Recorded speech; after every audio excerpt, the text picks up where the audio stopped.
Today, on the 29th day of Elul, we present the final midah, the midah of Rachamim, of compassion.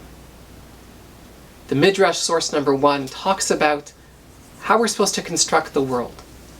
What sort of justice should we have?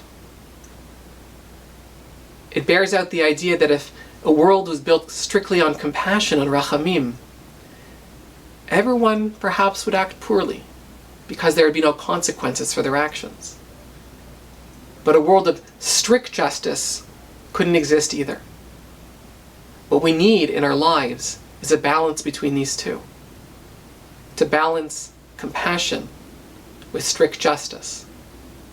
And that balance is very hard. We never know which road we should take. In fact, one of the highest compliments I ever heard paid someone who's important in my life, was that he always knew how to balance between justice and compassion. In source number 2, Morinis talks about this idea of compassion as something which is beyond a feeling and not just an action. There's a sense of real identification. When I became a parent, when Jacob was born 8 years ago, I was suddenly not able to watch the movies that I used to be able to watch. I was no longer able to bear when children were hurt, and a parent had to endure watching the child suffer.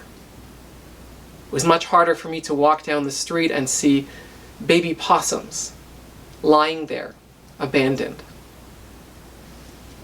Compassion is meant to be something which links you to somebody else. Place yourself in their shoes. Rachamim comes from the word rechem, or womb. And it's not just that compassion is thought of as a feminine trait. Rather, womb is something which is internal, becomes part of you. And so to really have compassion in this world, we need to see ourselves in the lives of others. See what it would be to live their life, and to choose to treat them accordingly. We shouldn't be Pollyannish. There are moments when we need to be strict and tough. But probably more often than not, and more than we're already doing, we need to take a deep breath when we're offended, when we're hurt, and try to relate to the other, to grow in our midah of Rachamim. Challenge ourselves to be more compassionate this year. Rachamim, compassion, that's where we end the Elul Midah project. Hope to see you all later as we talk about it this evening.